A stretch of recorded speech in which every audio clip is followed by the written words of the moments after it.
Bom dia, sétimo ano.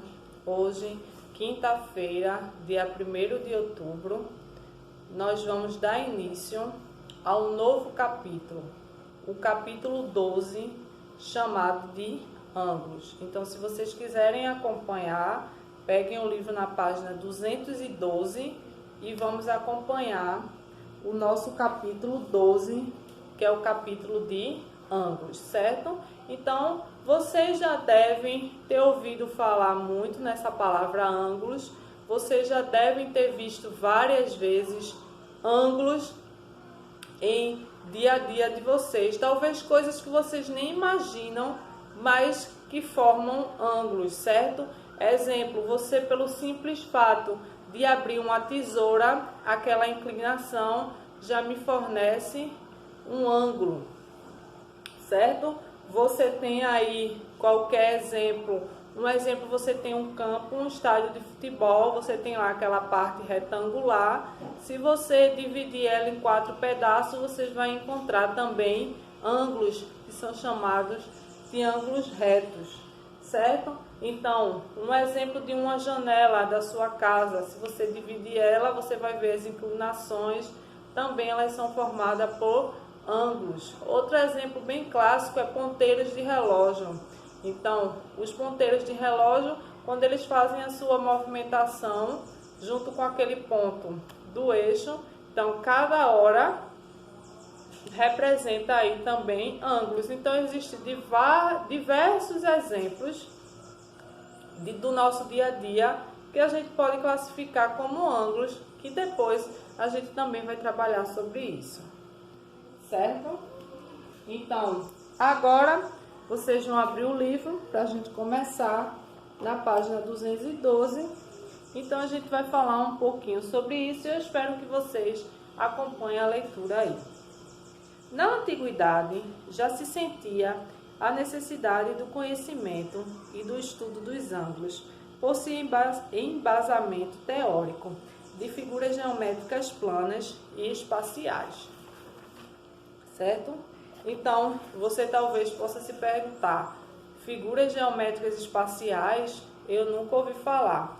Então, as figuras que vocês já trabalharam até hoje, triângulo, quadrado, retângulo, losango, isso são figuras planas, certo? Que são figuras que a gente costuma trabalhar no nosso dia a dia, que a gente consegue ver qual é o lado, qual é o vértice, qual é o ângulo, certo? Então, aí fora isso, existem figuras que a gente não consegue observar, tem que ter uma outra dimensão, figuras também conhecidas como figuras que a gente costuma ver em 3D. Então, essas figuras são chamadas de espaciais. Vocês já conhecem, mas não trabalharam com ela ainda. Vocês conhecem um cone, um cilindro, um prisma, uma pirâmide, uma esfera. Então, essas figuras são as figuras denominadas espaciais e vocês vão trabalhar com ela muito na frente aí, certo? Então, as civilizações que mais sobressaíam em relação a esse estudo eram as babilônicas e chinesas. Na língua grega, era chamado de gonia, certo? À medida que o tempo passou, esse conhecimento foi aperfeiçoado, estudando-se conceitos e ampliando principalmente o estudo das relações entre suas medidas.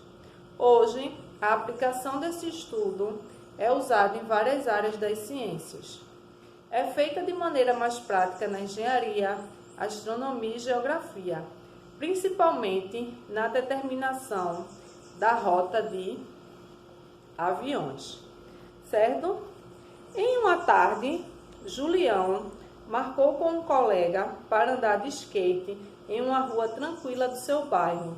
Como seu amigo não sabia como chegar lá, Julião fez um mapa para ele. Então, veja aí esse mapa, onde tem várias linhas que está formando aí vários ângulos, certo?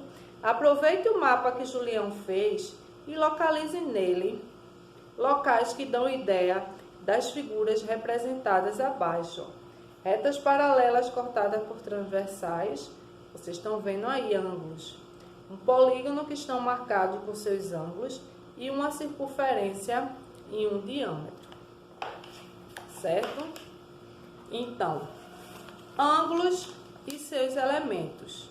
Em primeiro lugar, vamos recordar o que é região convexa e região não convexa. A região pintada de laranja é uma região convexa e a pintada de azul é não convexa. Por quê? Unindo-se dois pontos qualquer da região laranja por A e B, segmento AB está totalmente contido. Vejam que eu tenho dois segmentos, A e B, e todos os dois segmentos estão presentes aí na parte laranja, certo?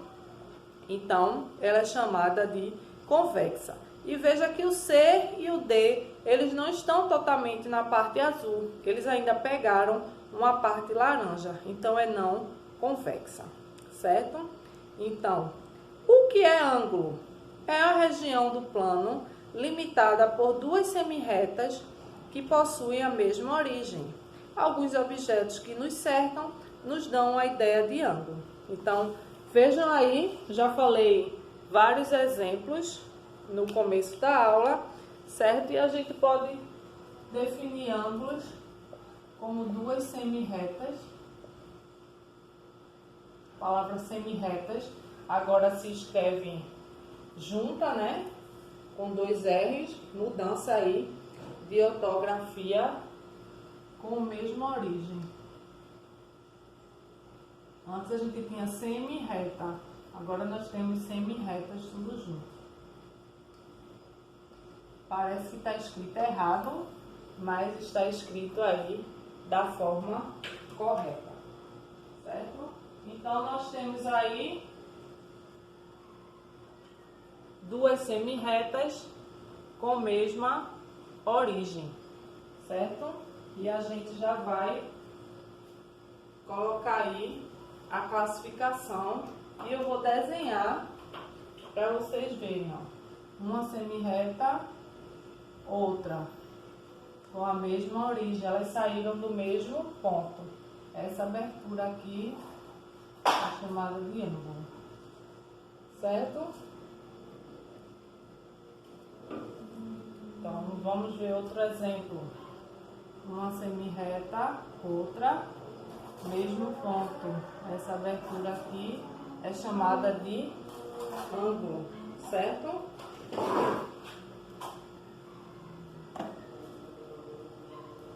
Aqui eu já tenho maior. Olha aí, o ângulo já maior. Então, essa abertura, ela é chamada de ângulo.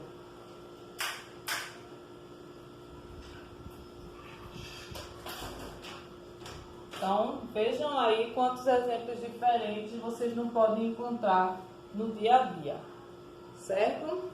Então, a gente tem essa parte de dentro, que a gente chama de ângulo, certo?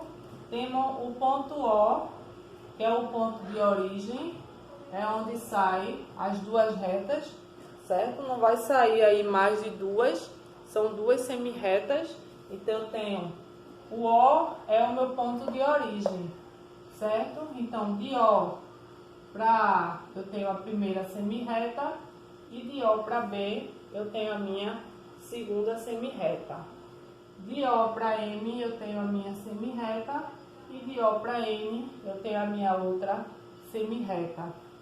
De O para L e de O para M eu tenho aí minha outra semirreta. Então, esse ponto de encontro, que é o ponto O, ele é chamado de origem, certo? Então, esse ponto, ele vai ser chamado de origem, que ele também é chamado de vértice.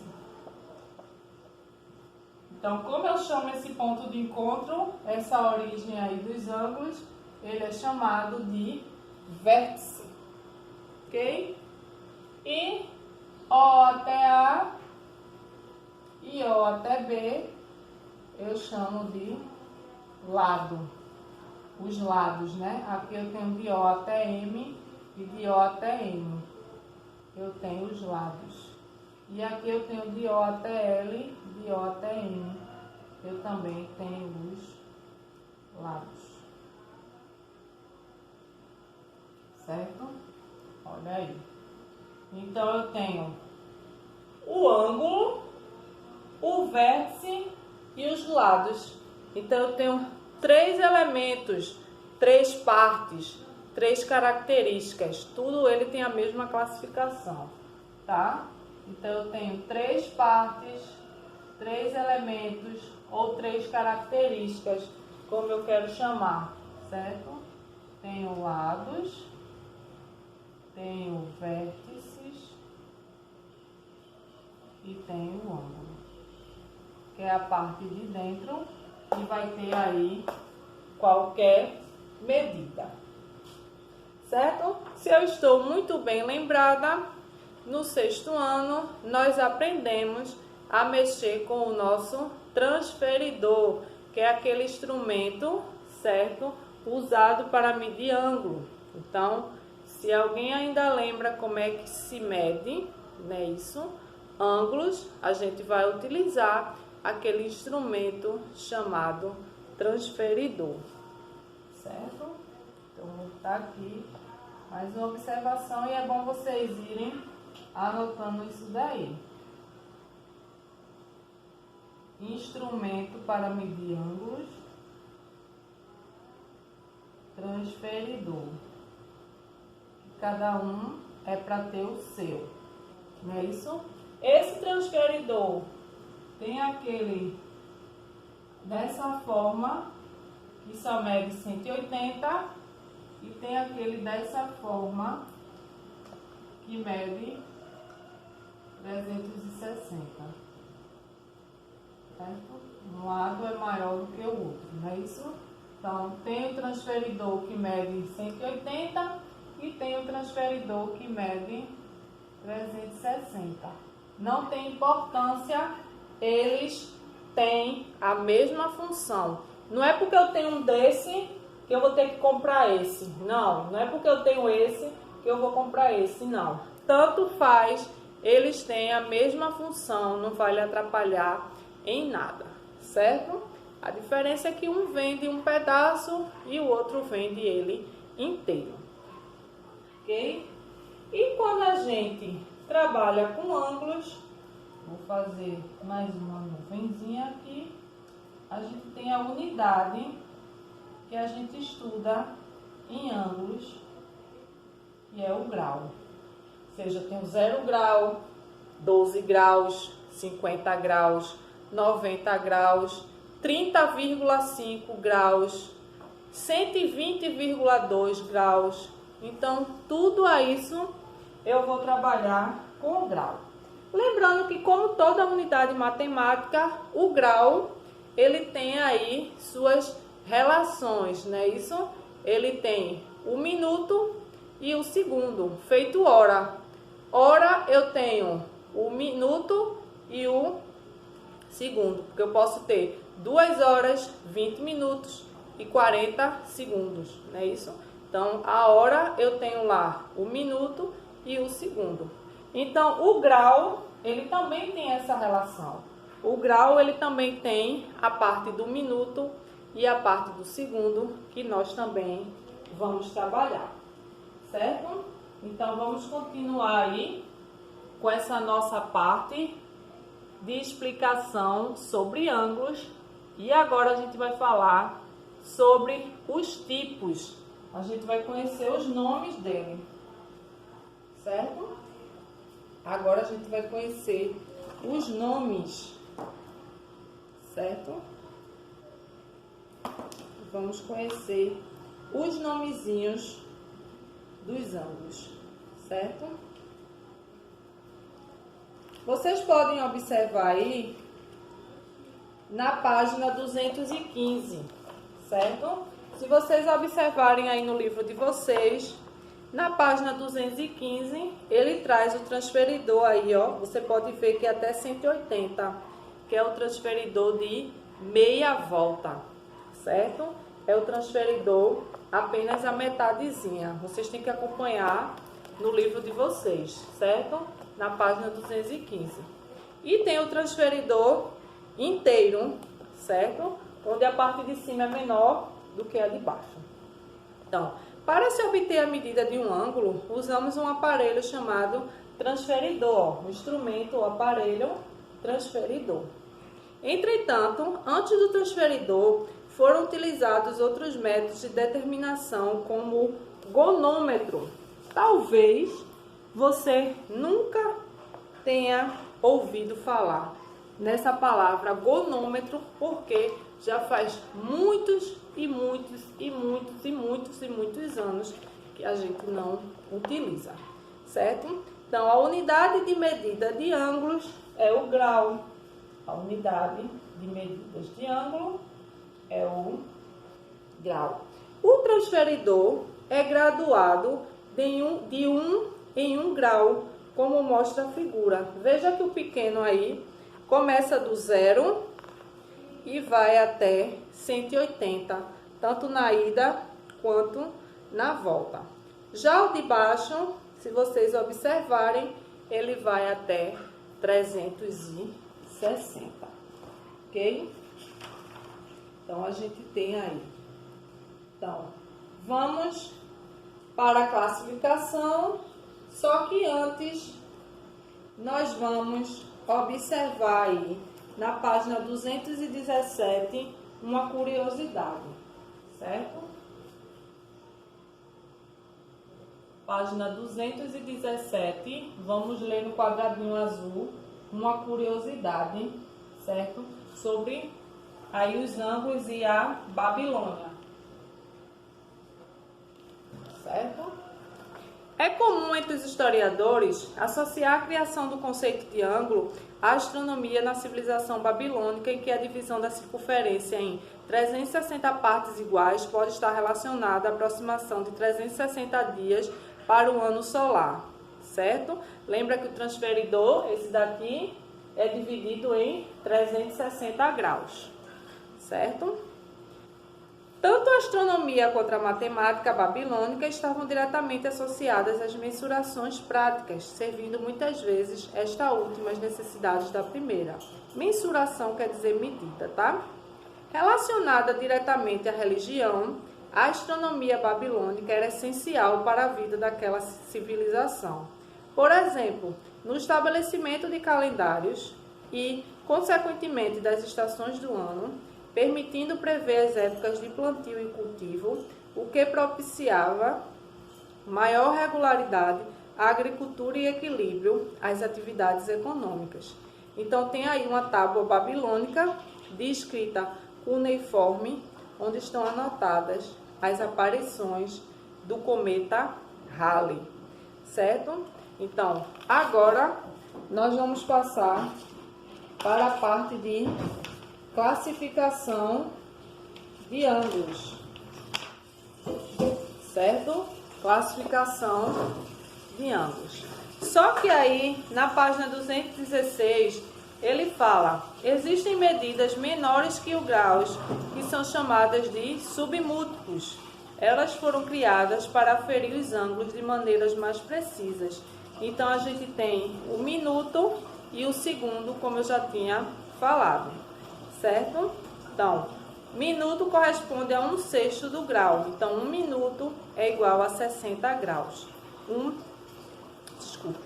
1 grau equivale a 60 minutos. Então, 1 minuto na representação do grau é representado por uma aspa, certo? Segundo, 1/60 do minuto. Então, 1 segundo corresponde a 1 minuto corresponde a 60 segundos. Então, 2 aspas. E 1 grau corresponde a 3.600 segundos. Então, o minuto é representado pela bolinha, o grau é representado pela bolinha, o minuto por uma aspas e o segundo por 2 aspas, certo? Então, tem a leitura aí, 21 com a bolinha, 21 graus. 13 com a bolinha, 13 graus. 15 com a aspa, 15 minutos. Então, a bolinha é grau, a aspa, minutos e as 2 aspas segundos. Então, 2 graus, 21 minutos e 7 segundos, certo? Então, a gente vai ver isso daí. A bolinha, grau. Isso aí tudo vocês vão anotando no caderno de vocês, tá? Um resumo. A aspas, minuto. E quando você vê essa aspa, você vai dizer o que é isso? Eu estou estudando língua portuguesa? Não. A aspa na matemática significa minuto, certo? E se você tiver as 2 aspas, eu estou trabalhando com segundo, certo? Então, grau é a unidade maior e a gente tem os submúltiplos, que é o minuto e o segundo. Uma aspa para representar minuto e 2 para representar aí os segundos, certo? Agora nós vamos para a classificação. O que é classificar? É colocar o nome, certo? Colocar o nome. Então a gente vai ver que tem vários ângulos que eles possuem nome. Isso daí eu acredito que vocês ainda lembrem, tá? Não é uma coisa assim nova não, certo? Os nomes não é uma coisa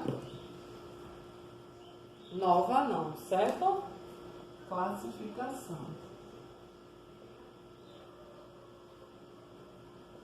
Não é isso? Eu posso dizer que são os nomes dele, certo? Classificação são os nomes.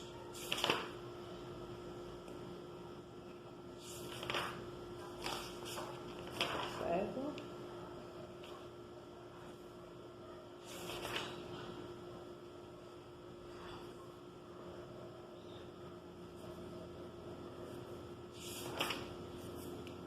Então, vamos lá.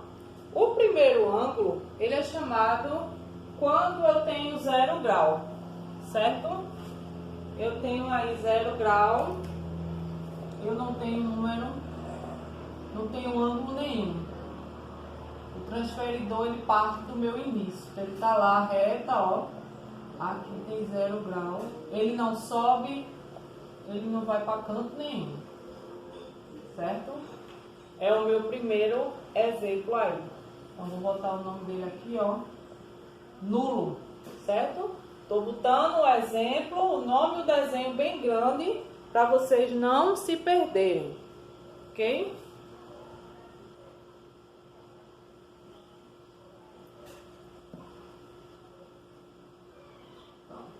Depois, eu tenho os ângulos agudos. Os ângulos agudos são aqueles ângulos que são menores de 90 graus, certo?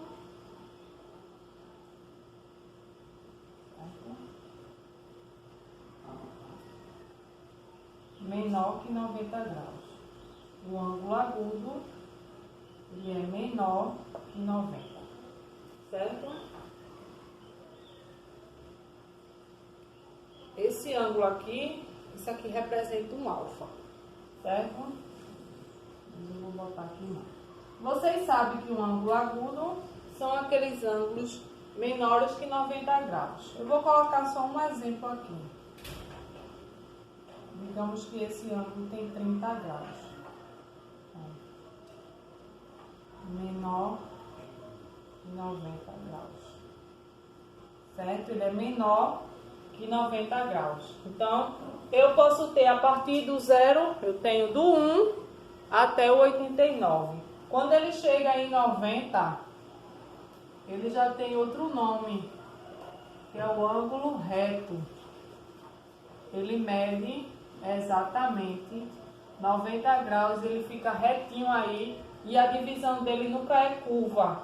É sempre um quadradinho aí, indicando que ele tem 90 graus, certo? Então, depois eu tenho os maiores que 90. Tem o obtuso, Posso fazer um exemplo aqui, digamos que esse tem 120, maior de 90 graus. É o obtuso, ele vai de 91 até quase chegar em 180. Quando ele chega em 180, ele tem o raso, certo? Ele tem o ângulo raso e é chamado de meia volta. Ele mede exatamente 180 graus. Que ele é chamado de meia volta porque é a metade do transferidor que vai de 0 até 180, ou ele é chamado de raso. E ele tem o volta inteira.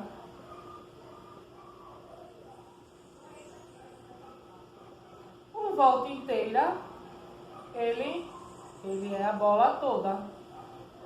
Ele mede 360 graus exatamente. Então, eu tenho o ângulo que mede 0, que é nulo. Tenho o que mede 90, que é reto.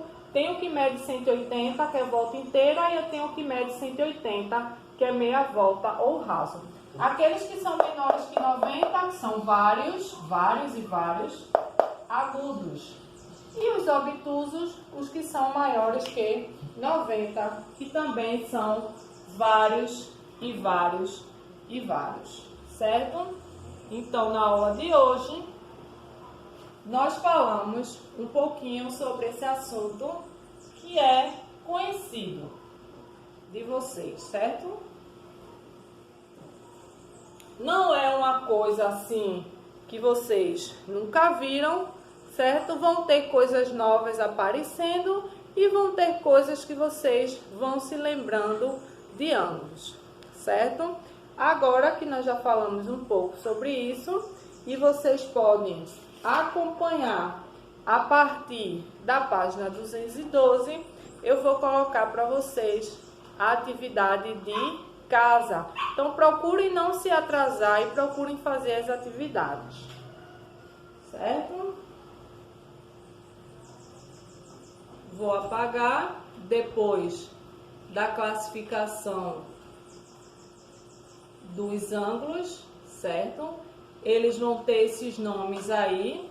É lógico que vai aparecer mais classificações, mas não como essas aí específicas, que essas daí nunca mudam, certo?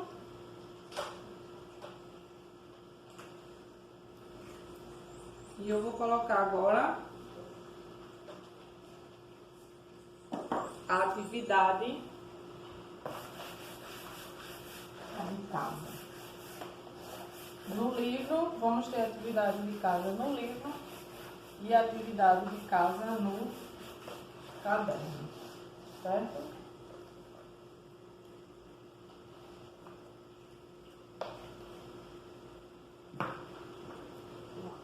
Não esqueçam, eu já coloquei a data ali, vocês sempre coloquem a data, certo? Casa, livro, páginas, o livro, as páginas vão ser 215 e 217. Que eu acredito, certo? Essas duas páginas aí, algumas questões vocês podem resolver no próprio livro, outras questões vocês vão ter que resolver no caderno, porque necessita de espaço, certo? E no caderno vocês vão fazer a pesquisa, que eu acredito que vocês não conheçam esse instrumento gonômetro, certo?